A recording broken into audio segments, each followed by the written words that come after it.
This channel, as long as it is allowed to exist, is going to continue to be a safe haven for those who are tired of the lies, tired of a world gone mad over nothing, people hiding from their shadows. And it's a strange thing to see people actually get angry with me for this, saying, you're going to eat your words and you're going to regret this. I'm never going to regret this. Never going to regret reporting the truth, the numbers as they sit in context. Now, I've made mention before, I'm from kind of a different era, so I'm a lot more comfortable with a legal pad and a pen than I am with things like Word, Excel, or spreadsheets on here. I can do charts literally manually quicker than I can do them online. And I did a chart for the next 15 days because that's what I've seen now from two different sources, that we need to defeat this in quote-unquote the next 15 days. The president was one source, and Saudi Arabia was the other one, strangely enough. Now, real quick, I'm not going to try to put the chart in front of the camera, but I'm going to give you some basic numbers out of it. And while we do that, we're going to look at the real numbers around the world. And there's two channels out there. Well, not channels, I guess I shouldn't call them that. Stat News, and actually CNN accidentally fell backwards, stumbled into doing some real reporting without intending to. So, I've got my chart in front of me here, and you've heard this word exponential before. That's where over a certain period of time, the rates of things double, and they double again, and then they double again. Well, today the death total is 110. So if we were to double 110 every day for the next 15 days, by the 2nd of April, the number would be right around 3.6 million, which would still be less than 1% of the U.S. population. However, if you take the cases, U.S. cases, and double them over the same time period, every single day between now and the 2nd of April, the total would be greater than the U.S. population. It would be 425,984,000, something like that. Now, the case numbers and the death numbers haven't doubled daily ever. I guess I shouldn't say ever. There was probably a day where there was one death, and then the next day there was 2 deaths, so that would be technically a doubling. But that's why small numbers are not reliable. Definitely the worldwide numbers haven't doubled daily. And a good analogy that I thought of watching this whole thing with Tom Brady, imagine you had a football team. And while I talk about this, I'm going to bring up the numbers here. Imagine you had a football team, and 3 separate times, or 4 separate times throughout your season, you went 4-1. Pardon me, 3-1. That you went 3-1, 3-1, 3-1, 3-1. So you had a grand total end of the season record of 12-4. Now, would you call a 12-4 team an average team, a really good team, or a really, really good team? Well, anybody who knows anything about the NFL or any other football organization knows that 12-4 is really, really good. However, 3-1 is 75%. If you look at that on a grading scale, that's about a C. So if you had a C team 4 different time periods through the season consistently, you would think you would end up with an average team. You wouldn't end up with an average team. You'd end up with a fantastic team. 12-4? There have been plenty of teams that went to the Super Bowl that weren't 12-4. In fact, if you told a coach that you could guarantee 12-4 every year, they'd pay you any amount of money that you wanted. So, without any further delay, let's get right to the numbers so that everybody can see them. Now, I do apologize here, lower left, about people in mild condition from the 7th. This says 37,193. That number's up to 106,494 people in mild condition.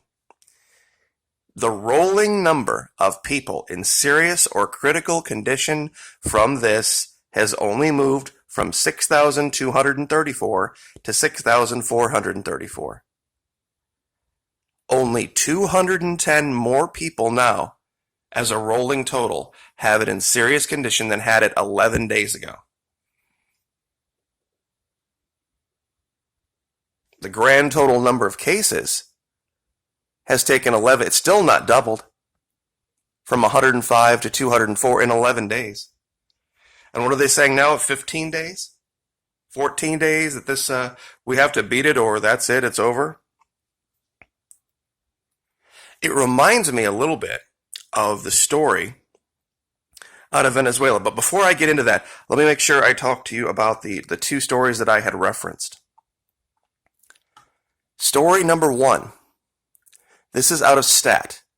A fiasco in the making. As the coronavirus pandemic takes hold, we are making decisions without reliable data. And the story from CNN actually dovetails with this. Because they talk about the 112 Americans who've died, and they break it down that virtually all of them were in nursing homes with underlying conditions, who were already sick, who were very likely to die of the underlying conditions, regardless of the coronavirus.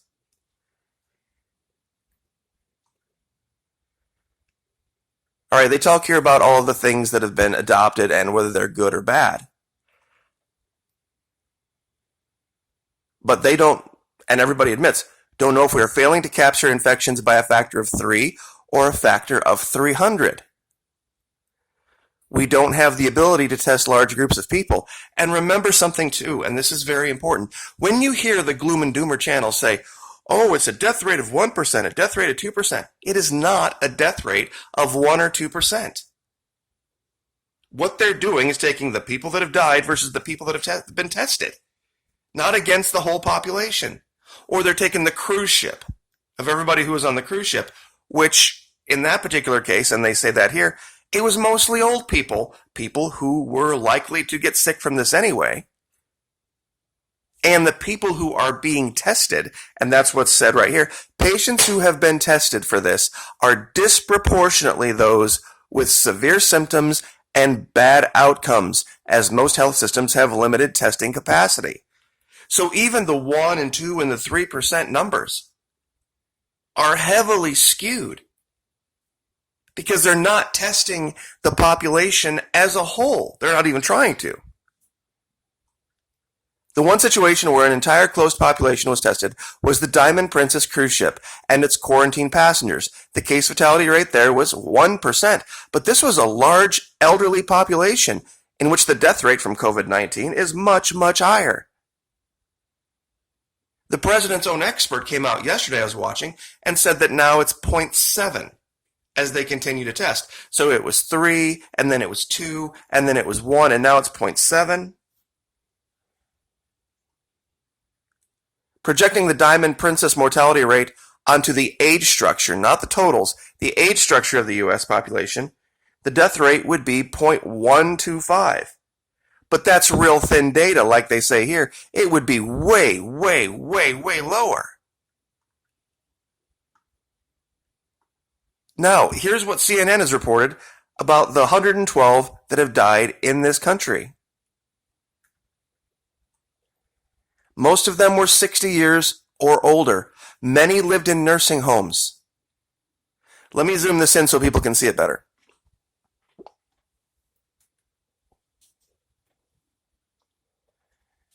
Many had other health problems, diabetes, emphysema, and heart problems.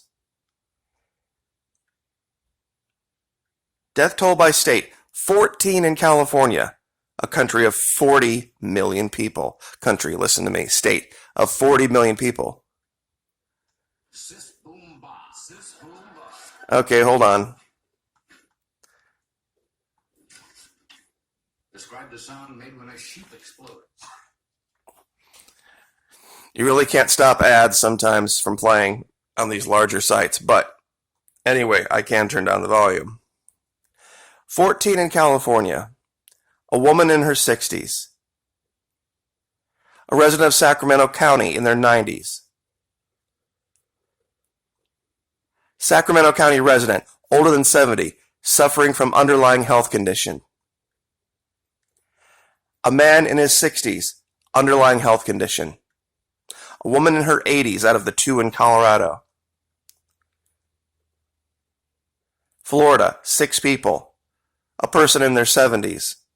3 people who lived at an assisted living in Fort Lauderdale. A 77-year-old man in Broward County with significant underlying medical problems. 1 person in Georgia. 1 person in Illinois with underlying health conditions. 2 people in Indiana, both over 60. 1 man in Kansas in his 70s in a long-term facility. 4 people in Louisiana, 58-year-old with underlying medical condition, 53-year-old, a woman in her 80s, and this just goes on and on and on and on like this. New Jersey, same thing. New York, same thing. Single-digit numbers. Single-digit numbers for most of the states. And no matter how you slice this, it has been infecting the world since November. That's 5 going on 6 months. It's been here for 3 months. It's been here for 3 months. January 21st was the first case. So technically, I guess that might be an overstatement. January 21 to now is about 57 days. So it's been here for 2 months, 8 weeks. 8 weeks, and we have, what's the reported total? 6,500 cases and 120 deaths.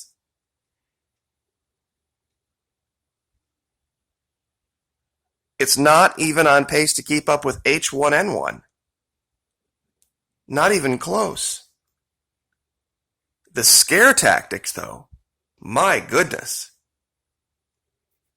Talk about just beyond the pale. Many people don't remember this, but who remembers after 9/11? George Bush sending everybody a check. You see, they're talking about this thing now where they want to give everybody $1,000.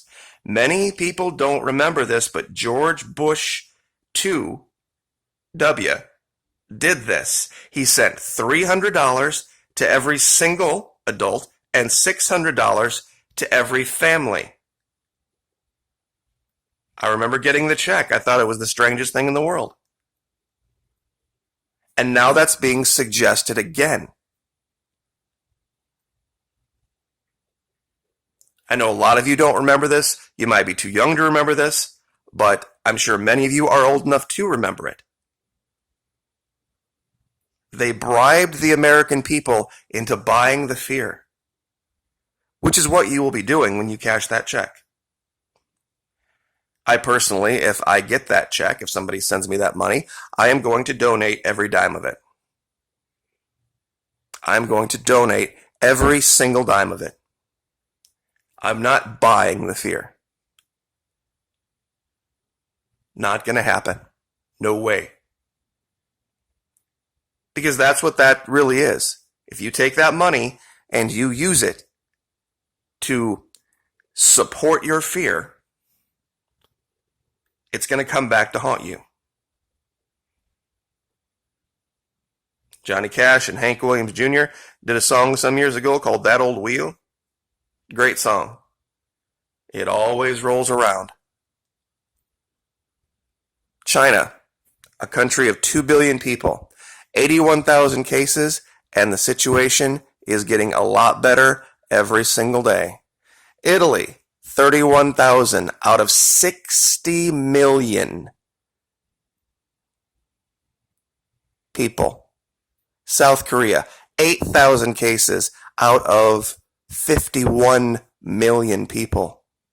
The United States, 6,500 cases out of 380 million people. Get a grip. Even if the cases, even if the deaths doubled every single day now for the next 15 days, the number would only be 1% of our population. And that's not going to happen. It hasn't happened. It's not even on pace to happen. We have data to prove that. Let me bring that back up to show you what the real rate is.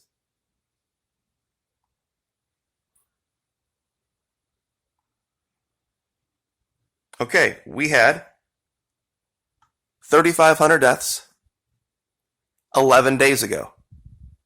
We have 8,200 deaths, and these are worldwide, by the way, 11 days later. So what is that? Let's see. 4,700 deaths in 11 days. So that's about what, 400 deaths a day worldwide? So over the next 15 days, that would be what, 6,000 deaths? So it would put, by April 2nd, it would put the deaths at about 14 to 15,000 people. Grand total in the world. And let's remember that. What is today, the 17th, 18th of March? Let's write that down. Florida Maquis said on the 16th or 17th of March that by April 1, April 2, the deaths would be somewhere around 15 to 16,000. Based on the projection going back to the 7th. And I'll stand by that. Because nothing else has really been shown. They were talking back around the 7th. People were telling me, wait, it's going to start to double. It's going to start to grow exponentially and geometrically. I'm like, okay, so 105,000 cases on the 7th should have easily doubled by now. And maybe by the end of the day, we'll finally see that number double 11 days later. So what's it going to be 15 more days or 12 more days? How long is it going to take for it to get to 1 million in the world cases? Not people sick, not people dead, just cases, the vast majority of which are covered. 1 million out of 8 billion. How long is that going to take? Even though we know that H1N1 affected 60 million people or more, depending on what numbers you look at, worldwide. And I'll leave with this part. It is not the government trying to keep everyone in their house so they don't see 5G installed. It's not that. It is not some precursor to mass arrests because of the sealed indictments, because of the, I'm not even going to say the PEDOVORE word. It's just so disgusting and it's a lie. It's also not some precursor to the meteors. This is very simple. There was a minor outbreak in China. 80,000 people out of 2 billion is a minor outbreak. And the media picked up on it. And they thought, you know what? Wow, if that would end up here, something like that, we could use it to manipulate people to crash the economy right before the election. And that was what they did. They didn't think it was going to get out of hand like this. So now you're going to start to see the finger pointing. You're going to start to see people talk about this going away. And you are going to hear about how, thank goodness for the left-wing media stepping in to bring Donald Trump into the proper mindset. Even though he arrived late, he finally arrived. And taking this seriously, and if we had not done social distancing, and if we had not done that, boy, we dodged a bullet. That could have been really bad. We need to maintain this level of government control just to be sure. That's what you're going to hear. And you're going to hear that all the way up until the next election. And if Donald Trump wins, you're going to continue to hear it, that the government needs to continue to enact stringent regulations to make sure not one person anywhere could possibly ever make anyone else ever sick about this. Mandatory vaccines. But if a Democrat wins, it's going to be sunshine and rainbows, and everybody should go to the beach, and the world is a wonderful place again. And boy, it is so great to see that the American spirit has returned, and how much better the economy is doing. That's going to be the story if a Democrat wins. So, anyway, but during that time, we are going to be a voice of sanity in a world gone mad. Like, share, subscribe.